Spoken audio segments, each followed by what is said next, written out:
Well, here we are again, my fairy followers. We are doing another zero cost fairy garden. How can that be, you ask? Well, everything you see here, except for the fairy house, I've already used in another post. So that meant I've already mentioned the cost of the pot, the soil, the little pebbles, all the plants. Well, I've already written that off as a cost.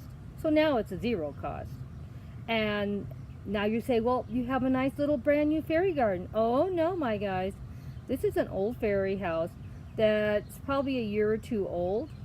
I'd have to go back to be sure what the date is. I probably should have done it before I opened my mouth.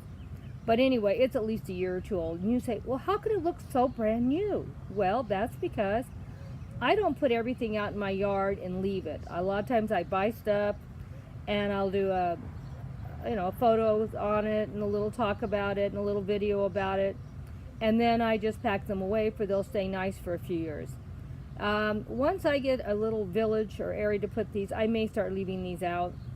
It does cost money for containers. That's another reason I don't have containers for everything I own.